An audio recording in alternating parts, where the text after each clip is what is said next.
ನಮಸ್ಕಾರ, ಆದಾಬ್, ಜೈ ಭೀಮ್. ನಾನು ನಿಮ್ಮ ಭಾಗ್ಯನಾರಾಯಣ ಬೊಗ್ಗವರಪು. ನೀವು ನೋಡ್ತಾ ಇದ್ದೀರಿ ಸುದ್ದಿ ಸರ್ಕಲ್.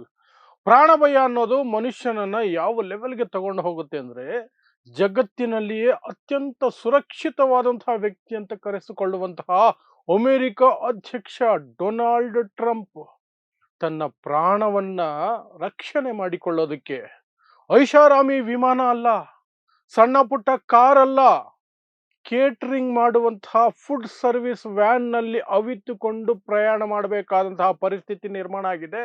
ಅದನ್ನ ಎಲ್ಲ ಸುದ್ದಿ ಮಾಧ್ಯಮಗಳು ಸಹ ಈಗ ಪ್ರಸಾರ ಮಾಡಿದವೆ. ಸುರಕ್ಷತೆಯ ದೃಷ್ಟಿಯಿಂದ ಹಾಗೆ ನಡೆದುಕೊಂಡಿದ್ದಾರೆ ಅಂತ ಅಮೆರಿಕದ ಅಧ್ಯಕ್ಷರ ಸುರಕ್ಷತೆಯ ಹೊಣೆ ಹೊತ್ತಿರುವಂತಹ ಆಫೀಸರ್ಗಳು ಹೇಳ್ಕೊಳ್ತಾ ಇದ್ದಾರೆ. ಸೊ ಎಲ್ಲಿ ನಡೀತು ಈ ಪವಾಡ? ಯಾವುದದು ವ್ಯಾನು? ಯಾಕೆ ಹಾಗೆ ಅವಿತುಕೊಂಡು ಹೋಗಬೇಕಾದಂತಹ ಪರಿಸ್ಥಿತಿ? ಒಂದು ಸಣ್ಣ ಫುಡ್ ಸರ್ವಿಸ್ ವ್ಯಾನ್ ನಲ್ಲಿ ಬಚ್ಚಿಟ್ಕೊಂಡು ಹೋಗಬೇಕಾದಂತಹ ಪರಿಸ್ಥಿತಿ ಯಾಕೆ ನಿರ್ಮಾಣ ಆಯಿತು ಡೊನಾಲ್ಡ್ ಟ್ರಂಪ್ಗೆ? ವಿವರಿಸುವಂತಹ ಪ್ರಯತ್ನವನ್ನು ಮಾಡ್ತೀನಿ. ಸೊ ನಿಮಗೆ ಗೊತ್ತಿರೋ ಹಾಗೆ ಟ್ರಂಪ್ ಮತ್ತು ಮುಜ್ತಬಾ ಖಾಮಿನೇಯಿ ನಡುವೆ ಯಾವ ರೀತಿಯಾದಂತಹ ಸ್ನೇಹ ಸಂಬಂಧ ಇದೆ ಅನ್ನೋದು ನಿಮಗೆ ಗೊತ್ತಿದೆ. ಮುಜ್ತಬಾ ಖಾಮಿನೇಯಿನ ಹೇಗಾದರೂ ಕೊಲ್ಲಬೇಕು ಅಂತ ಟ್ರಂಪ್ ಪ್ರಯತ್ನ ಮಾಡ್ತಿದ್ರೆ, ಟ್ರಂಪನ್ನ ಕೊಲ್ಲೋದಕ್ಕೂ ಸಹ ನಾವು ಮುಂದುವರೆದಿದ್ದೀವಿ ಅಂತ ಹೇಳಿಕೆಗಳನ್ನ ಇರಾನ್ ಕೊಟ್ಕೊಂಡೇ ಹೋಗ್ತಾ ಇದೆ. ಹಾಗಾಗಿ ಮುಜ್ತಬಾ ಕಡೆಯಿಂದ ಟ್ರಂಪ್ ಕೊಲೆಯಾಗಬಹುದು ಅನ್ನುವಂತಹ ಭಯ ಡೊನಾಲ್ಡ್ ಟ್ರಂಪ್ಗೂ ಇದೆ, ಡೊನಾಲ್ಡ್ ಟ್ರಂಪ್ ಸೆಕ್ಯೂರಿಟಿಗಳಿಗೂ ಇದೆ. ಹಾಗಾಗಿ ಬೇಕಾದಷ್ಟು ಸೆಕ್ಯೂರಿಟಿ ಇದ್ರೂ ಸಹ ಭಯದಲ್ಲೇ ಬದುಕುವಂತಹ ಪರಿಸ್ಥಿತಿ ಡೊನಾಲ್ಡ್ ಟ್ರಂಪ್ಗೆ ಬಂದಿದೆ. ಮೊನ್ನೆ ಏನಾಯ್ತು? ಜುಲೈ 8ನೇ ತಾರೀಕು ತುರ್ಕಿಯಲ್ಲಿರುವಂತಹ ಅಂಕಾರಾಗೆ ಹೋಗಿದ್ರು. ಯಾರು? Donald Trump. ಏನಕ್ಕೆ? ಅಲ್ಲಿ ಒಂದು ನ್ಯಾಟೋ ಸಮಿಟ್ ನಡೀತಾ ಇತ್ತು. ನ್ಯಾಟೋ ಸಮಿಟ್ ನಲ್ಲಿ ಭಾಗವಹಿಸೋದಕ್ಕೆ ಹೋದ್ರು. ಹೋದ ಕೆಲವೇ ಗಂಟೆಗಳಲ್ಲಿ ಒಂದು ಇನ್ಫಾರ್ಮೇಶನ್ ಬಂತು. ಇರಾನ್ ತುರ್ಕಿಯದಲ್ಲಿ ಅಮೆರಿಕ ಅಧ್ಯಕ್ಷ ಡೊನಾಲ್ಡ್ ಟ್ರಂಪ್ ಅನ್ನ ಕೊಲ್ಲೋದಕ್ಕೆ ಎಲ್ಲ ಸಿದ್ಧತೆ ಮಾಡಿಟ್ಕೊಂಡಿದೆ. ಸೀಕ್ರೆಟ್ ಏಜೆಂಟ್ಗಳು ಇರಾನ್ ನಿಂದ ಬಂದು ಇಳಿದಿದ್ದಾರಂತೆ. ಅವರು ಯಾವ ವೇಷದಲ್ಲಿ ಎಲ್ಲಿದ್ದಾರೋ ಹೇಗಿದ್ದಾರೋ ಗೊತ್ತಿಲ್ಲ. ಒಟ್ನಲ್ಲಿ ಅವರ ಟಾರ್ಗೆಟ್ ಡೊನಾಲ್ಡ್ ಟ್ರಂಪ್ ಅನ್ನುವಂತಹ ಮಾಹಿತಿ ಅಮೆರಿಕದ ಸೀಕ್ರೆಟ್ ಏಜೆನ್ಸಿಗೆ ಸಿಕ್ಬಿಟ್ಟಿದೆ. So Donald ಟ್ರಂಪ್ನ ಕಾಪಾಡ್ಕೊಳ್ಬೇಕಲ್ಲ. ಬೇರೆ ದೇಶದಲ್ಲಿರೋದು, ಅದು ತುರ್ಕಿಯದಲ್ಲಿರೋದು, ಆ ಭಯ ಬೇರೆ. ಅಲ್ಲಿಂದ ಹೇಗೆ ಹೊರಗಡೆ ಬರೋದು ಅಂತ ಯೋಚನೆ ಮಾಡಿದಾಗ, ಸುದೀರ್ಘ ಯೋಚನೆಯ ನಂತರ ಡೊನಾಲ್ಡ್ ಟ್ರಂಪ್ ಸೆಕ್ಯೂರಿಟಿ ಆಫೀಸರ್ಗಳು, ಸೆಕ್ಯೂರಿಟಿ ಟೀಮ್ ಏನಿದೆ, ಅದು ಒಂದು ಪ್ಲಾನ್ ಮಾಡುತ್ತೆ. ಏನು? ಇಲ್ಲಿಂದ ಡೊನಾಲ್ಡ್ ಟ್ರಂಪ್ನ ಅವರ ಅಧ್ಯಕ್ಷೀಯ ವಿಮಾನ ಇದೆಯಲ್ಲ, ಏರ್ ಫೋರ್ಸ್ 1, ಅದರಲ್ಲಿ ಹತ್ತಿಸ್ಕೊಂಡು ಕರ್ಕೊಂಡು ಹೋಗಲ್ಲ. ಇನ್ನೊಂದು ಸಣ್ಣ ಏರ್ ಫೋರ್ಸ್ನ ವೆಹಿಕಲ್ ಒಂದಿರುತ್ತೆ. ಆ ವೆಹಿಕಲ್ ಹೆಸರು US air force C-32A military jet. ಅದರಲ್ಲಿ ಟ್ರಂಪ್ನ ಕೂರಿಸ್ಕೊಂಡು ಹೋಗಬೇಕು.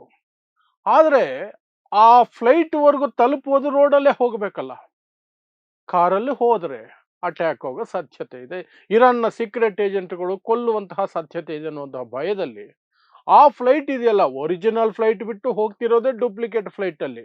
ಆ ಡೂಪ್ಲಿಕೇಟ್ ಫ್ಲೈಟ್ ಇರುವಂತಹ ಏರ್ಪೋರ್ಟ್ ವರೆಗೂ ಕಾರಲ್ಲಿ ಹೋಗೋದಕ್ಕೆ ಭಯ, ಧೈರ್ಯ ಸಾಲ್ತಿಲ್ಲ. ಹಾಗಾಗಿ ಅದಕ್ಕೆ ಪರ್ಯಾಯ ವ್ಯವಸ್ಥೆ ಮಾಡಬೇಕು ಅಂತ ಹೇಳಿ ತುರ್ಕಿಯ ವಿಮಾನಗಳಿಗೆ ಊಟ ಸರಬರಾಜು ಮಾಡುತ್ತಲ್ಲ, ಕೇಟರಿಂಗ್ ಸರ್ವಿಸ್ ಮಾಡುತ್ತಲ್ಲ, ಫ್ಲೈಟ್ ಕೇಟರಿಂಗ್, ಆ ಕಂಪನಿಯ ಜೊತೆ ಮಾತಾಡಿ ಅವರದೊಂದು ಗಾಡಿಯನ್ನ ಪಡ್ಕೊಂಡು ಅದರ ಒಳಗಡೆ ಸೀಟಿಂಗ್ ಎಲ್ಲ ಅರೇಂಜ್ ಮಾಡಿ ಅದರಲ್ಲಿ ಬಚ್ಚಿಟ್ಟುಕೊಂಡ ರೀತಿಯಲ್ಲಿ ಒಂದು ಫುಡ್ ಸರ್ವಿಸ್ ವೆಹಿಕಲ್ ನಲ್ಲಿ, ವ್ಯಾನ್ ನಲ್ಲಿ ಡೊನಾಲ್ಡ್ ಟ್ರಂಪ್ ಅನ್ನ ಕೂರಿಸ್ಕೊಂಡು ಆ ಡೂಪ್ಲಿಕೇಟ್ ಫ್ಲೈಟ್ ಇರೋ ಜಾಗದವರೆಗೆ ಕರ್ಕೊಂಡು ಹೋಗಿದ್ದಾರೆ.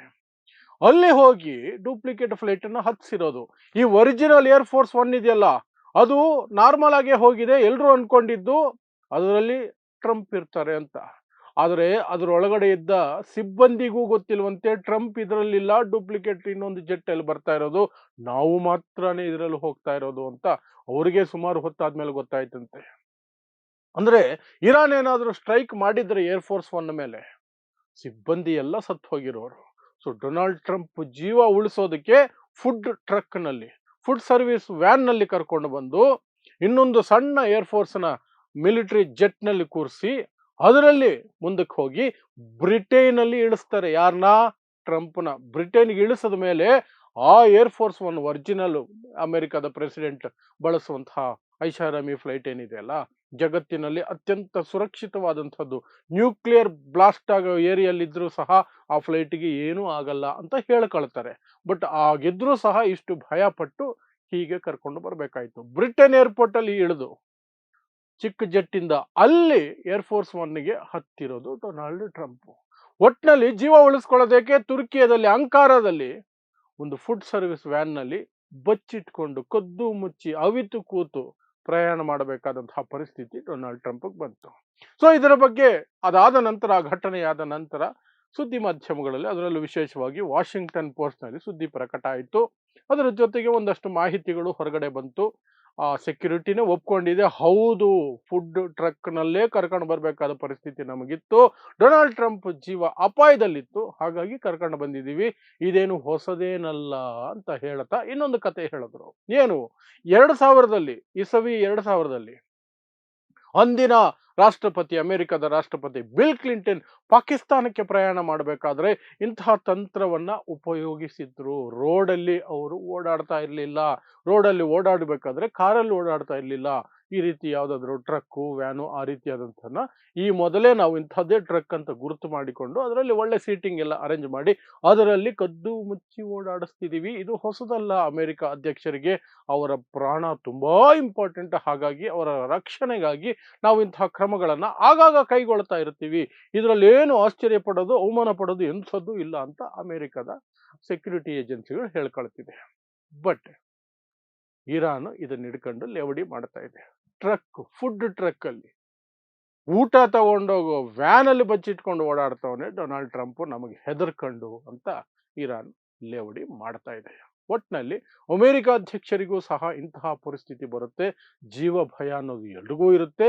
ನೀವು ಜಗತ್ತಿನ ಅತಿ ದೊಡ್ಡ ಆರ್ಮಿ, ಅತಿ ಶಕ್ತಿಶಾಲಿ ಸೈನ್ಯ ಇದ್ರೂ ಸಹ ನೀವು ಆ ಕ್ಷಣಕ್ಕೆ ಅಸಹಾಯಕರಾಗ್ತೀರಿ. ಈ ರೀತಿ ಅಮೆರಿಕ ಅಧ್ಯಕ್ಷನೇ ವ್ಯಾನ್‌ನಲ್ಲಿ ಓಡಾಡುವಂತಹ ಪರಿಸ್ಥಿತಿ ಬರುತ್ತೆ ಅಂತ ನಮಗೆ ಇದೊಂದು ಜೀವನ ಪಾಠ ಅಷ್ಟೇ.